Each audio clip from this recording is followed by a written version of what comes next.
Hey guys, I've seen a lot of videos, and there's a lot of I guess I call them doom and gloom. Uh, but I noticed the one thing that a lot of them don't do is they don't help people overcome these sins that they like to talk about so much. So that's what I want to do here in this video is just give some common sense pointers to help you avoid sin.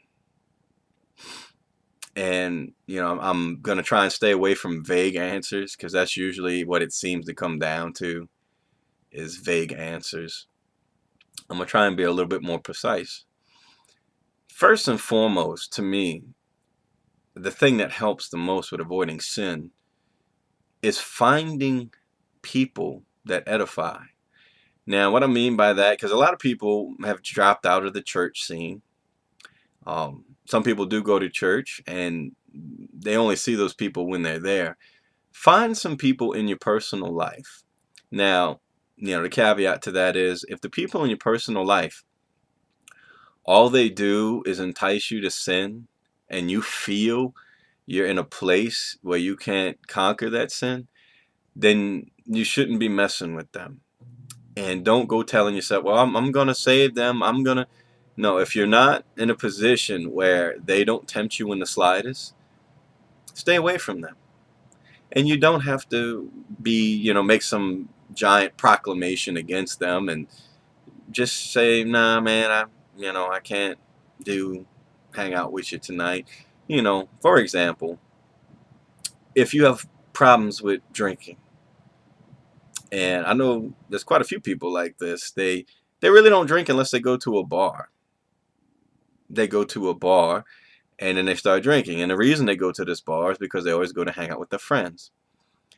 Well, the first thing I would tell you in common sense is to find a different activity to eat up that same amount of time. So, if you go to the bar on Friday and Saturday nights, for example, let's say you're married, and then take your wife to a movie Friday night.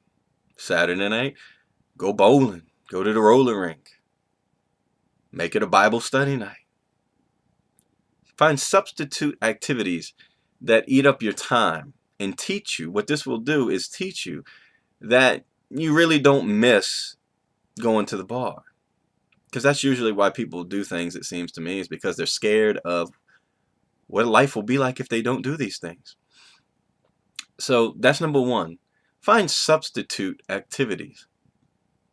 And as you study and you keep praying, the more you become in line with God, the less these things will interest you in the first place. So what we're trying to do is deal with a spiritual weakness. When your spirit is weak to resisting sin, I think it helps a lot to find real common sense practical ways around it. And number one, that will probably involve a change of company. And that's a good thing. And I don't care if you go to a Trinitarian church, um, whatever church you want to go to, there's going to be a few people there if you go there that probably have what I call not a fake um, righteousness, but there's going to be a couple people, there's got to be, there that are really godly people, no matter what their understanding is of Jesus and all this other stuff. Try to hang out with them. Volunteering on the weekends. There's some great things that you can do to remove yourself from the temptation you're not ready to overcome yet. Make your family a bigger part of your life, and you'll be in a much better place. So that's number one. Find things to do that replace the things that cause you to sin. Well, excuse me, that's number two. Number one is find better company. Because when people demand a higher standard from you, that's a good thing. That really is. And that's also going to teach them. But hang around some people who don't put up with your crap. You know what I mean? It'll be good for you in the long run. To replace activities. If you're finding yourself in every time you go to a certain place, you find yourself in trouble, don't go to that place anymore. Go somewhere else. That's a great way to get started. Remove yourself. It's like being in a house that's on fire. The first thing you got to do is get out of the house that's on fire. Quit pretending that you can save stuff that's in the house. Okay? If the house is burning down and you want to save the pictures, yeah, there may be some good things in there, but the truth of the matter is, get out, let the house burn down, and build a new one. And that way you can put righteous things in it. You know what I mean? Let the house burn down.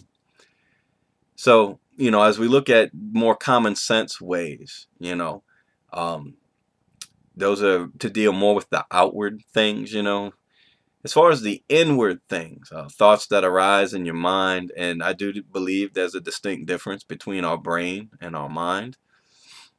And sometimes thoughts pop into our head, thoughts of lust, thoughts of anger, idle thoughts. Those are ones I got to keep an eye on myself. Idle thoughts that really don't produce anything. They're just, I don't know. As far as things like that go, find something immediately when this thing enters your mind. Find something that engages your mind. Praying out loud, number one, is to me one of the most powerful things you could ever do. Praying out loud, affirming that you don't want this thought to be in your head. And the Bible says if you resist the devil, he will flee from you. So pray out loud when you have these thoughts. This will help a lot. This also goes back to finding people with a higher character to hang out with. Because as your thoughts become more in tune, people have this funny quality. They will kind of mimic people they're around, especially those that they admire. And I don't think there's anything wrong with admiring a person in the right way. I mean, if this is a righteous person and you see the quality of their life, then doesn't mean they're perfect. They may suck at marriage. They may struggle with that. But as far as their character out in the world and their personal moral system, if it's really high and really strong, it doesn't mean you're going to be good at relationships per se, but you can admire that in that person and try to emulate it. And everyone has, I guess you call them heroes, people they admire. And, everyone's going to say, well, you admire Jesus. That's a very great charismatic answer. But the truth of the matter is, there's also people in your life you look up to. Your parents are a great example of this. You'll spend a lot of your life, and especially your younger life, usually, I won't say idolizing, but they hold a lot of sway with you. You try to do things to make them, they drive your life in a lot of senses. In a proper context, that's a healthy thing. Your parents, if they're doing the right thing, will impart a lot of wisdom onto you. And if they're not, then yeah, it might be you imparting wisdom on them. So, the sins of the mind, I think, are harder to deal with. So, because let's face it, the outside, external, physical type sins, if you replace the company you keep and you replace the activities, these are just starting blocks, just some common sense answers to help you deal with things instead of these high Christology, mystical answers that they really don't seem to me to function a lot. You need to come up with a plan. If you want to be successful, if you're trying to route out behaviors in your life, you need to come up with a plan. And what are these things? And that helps you determine them. If you're saying to yourself, well, it's not, if you don't find that it's places you go and you don't find that it's people you hang around with, then you have these sins then are emanating within you. So you can identify them. You can identify now what the problem is. And that, knowing is half the battle, as they say in G.I. Joe. Know what you're dealing with. Is it temptation from outside the world? Or do you need some heart changes? Do you have some things in you? It's almost like a psychology thing. Are you very angry for some reason? Then identify that. And that's what you bring to God. Identify it. Say, God, I got this anger in me. And that's when you can start to deal with it. And I found in my own personal life is God gives me the knowledge. So think of it, and I think we all have kind of addictive personalities in a way, and that's the trick. What are you addicted to? What drives your life? Because that to me is really kind of the same thing. If you're driven by being successful and being rich, and then you're kind of addicted to that. You're addicted to the way that makes you feel. And if you're addicted to God, it's kind of the same thing. It kind of takes over your life. So we're going to have to learn to put our trust in God.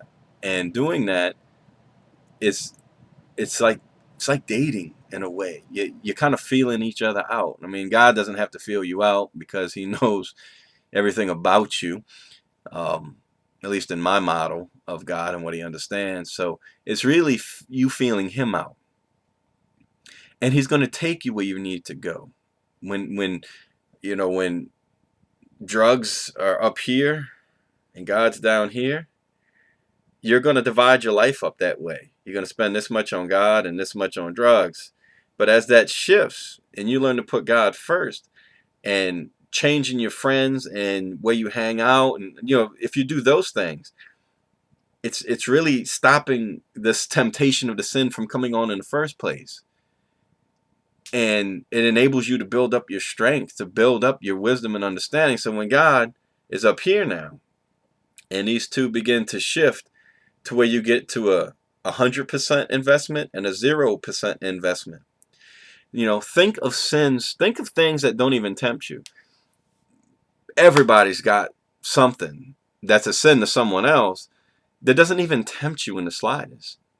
I think the easiest point for most people to understand probably would be the difference between a heterosexual person and a homosexual person. That homosexual person is attracted to people of the same sex for whatever reason, and they struggle. The heterosexual person is probably not even tempted by that. It doesn't even, so if you go into a gay strip club for some reason, it would do nothing for you. But to this other person, you're throwing them in the frying pan. You're pushing the limits of what they can deal with. So apply that to every sin. Get to the point where God gives you the wisdom. See, when you understand why you don't want to do something, it's one of the most powerful things in the world. When you understand, and I believe God explains it to you through His scriptures, through interacting with other brothers who've been there, who have been taking the teaching from the Spirit as manifested in other people and answers to prayers, and they can help explain this to you. And then when God's more important to you, number one, and number two, then you know why you don't want to do something. It would actually hold no sway over you. It may creep in from time to time, then we revert back to what we just said. Keep yourself out of those places. Find company that edifies you and helps you think of godly things. And they can also help identify things in you that you don't know you do. A lot of us tend to be lone wolves on this YouTube thing. And when you do that, you can't see what another set of eyes sees. And that's why, I am very cautious with a lot of people and the way that they talk. We don't know, you don't know what my life's like, what I do. I don't know what your life's like, what you do. So find some people around you who can help gauge your growth. They can help point things out to you. Because a lot of things that we do to hurt people, especially if we're what I would call decent human beings, we probably aren't even aware of it until someone points it out. And says, man, every time you get kind of like this, you kind of do things and say things, and it upsets a lot of people. And don't reject that. Take that in the spirit of wisdom. Whether you view it as a big deal or not, ask yourself, here we are again, that wisdom question. Is it worth it?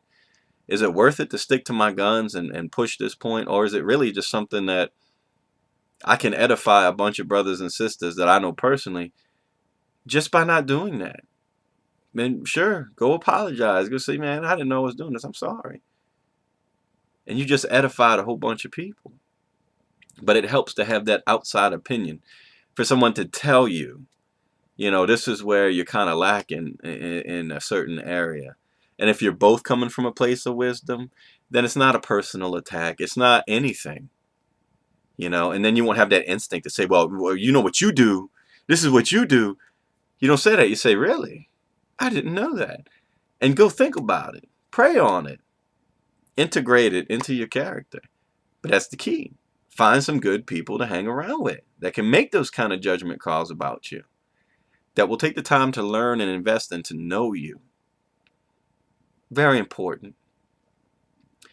So I hope those are just some common sense answers to help people overcome sin. All too often, people spend a lot of time condemning sin, but we don't focus on how to overcome, how to put a system in place that breeds success. And I think we can absolutely do that. We can put a system in place that will help us overcome a lot. And it doesn't mean everything. But if you spend enough time in a system developing character traits, when you put that system behind you, or you come out of that system, or you encounter a thing that doesn't fit into your system, by then, hopefully, you will have developed the wisdom to say, I'm not going to react. I'm going to take this in. I'm going to think about it. I'm going to make the best judgment call that I can. And your judgment, that's all you're going to do every day, is make judgment calls. The question is, how good is your judgment? So if we spend our time focusing on wisdom, on quality of life, and walking with God, the Sermon on the Mount type behaviors, if you start practicing putting things first, then when you encounter these things, you'll have a library of information and spiritual insight to consult. Because your heart may not offer a clear answer. You may find yourself conflicted. But that's the difference between the two people. Do you want to go into a sinful situation with only this is all I got, this is all my spiritual wisdom, it's one paper right here, this is it? Or would you rather go in with that library?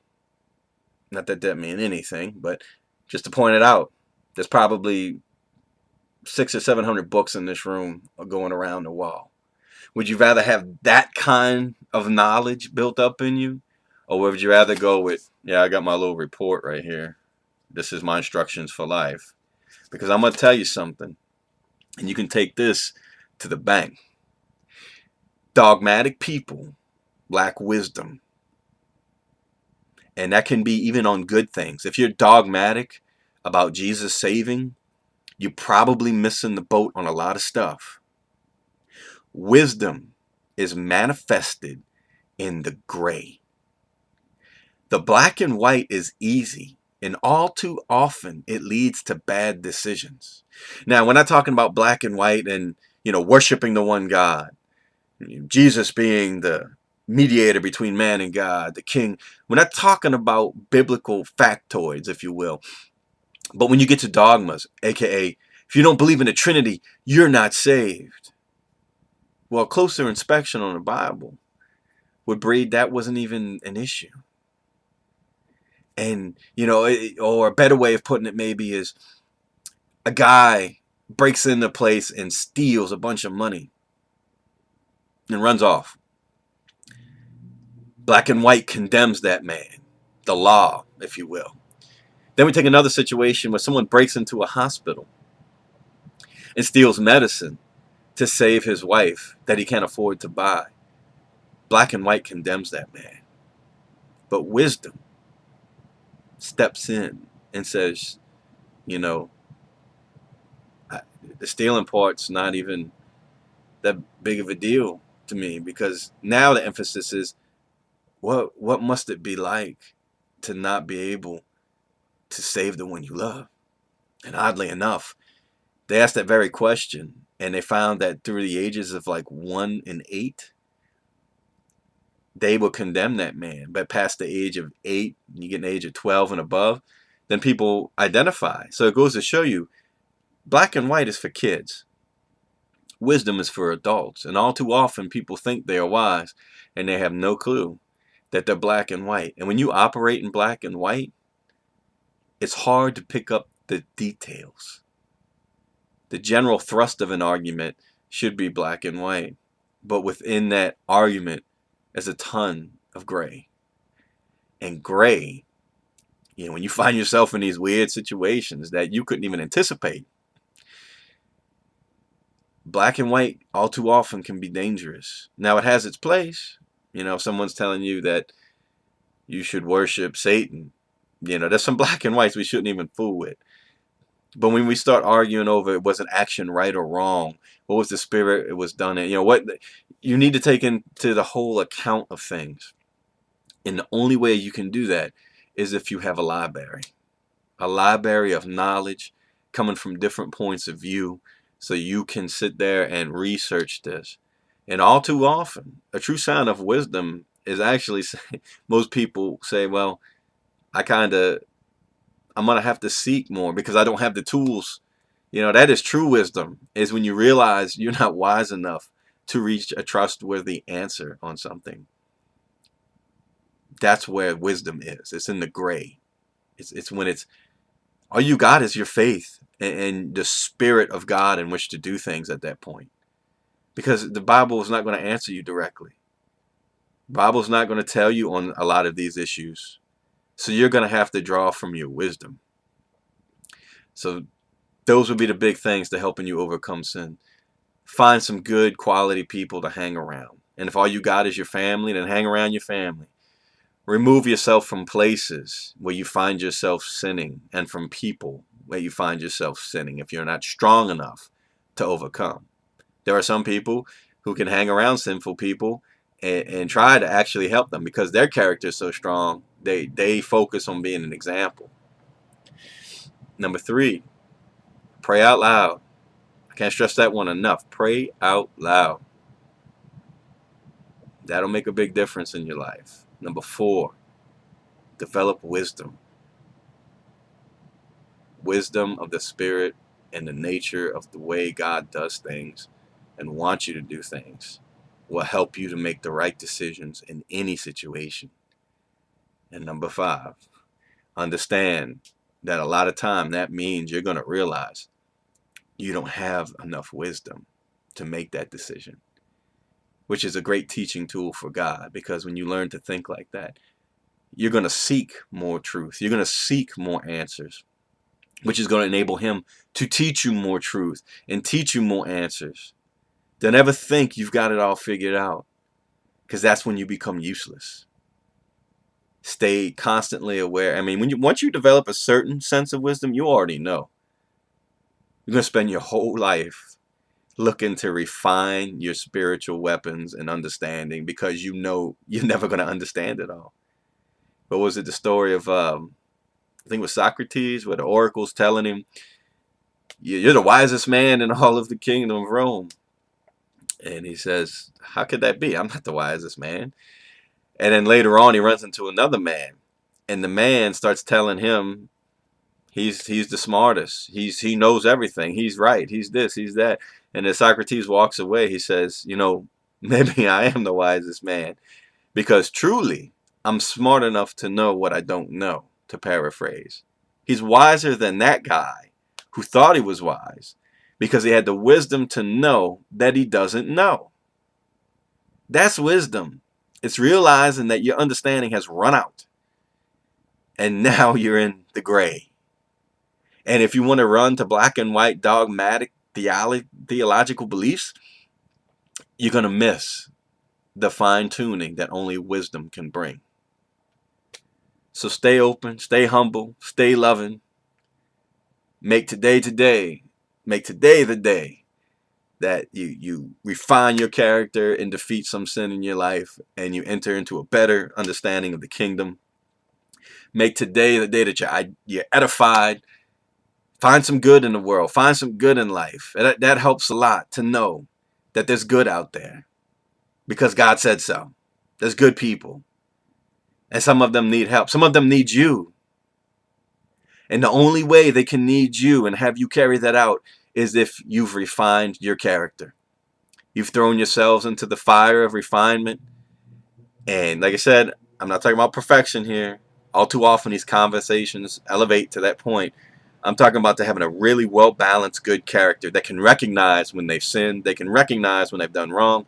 And they also recognize how to repent of it. They recognize how to deal with things. And what is it? The prayer of a righteous man can lead to many things. So there's good out there. Make yourself that good. Make yourself one of the lights to the world. You can do it. It's God's promise. You know, he who is in you is greater than the world. There's nothing to be afraid of. But start with a system if you're struggling with all this stuff. Start with a place of safety gaps, things that protect you. Because all this in the primitive church, it was already there. They governed each other. They were watching each other's behavior. Certain guys were closer to other guys, and they hung out a lot. And, you know, there was a whole community there. That has been shattered.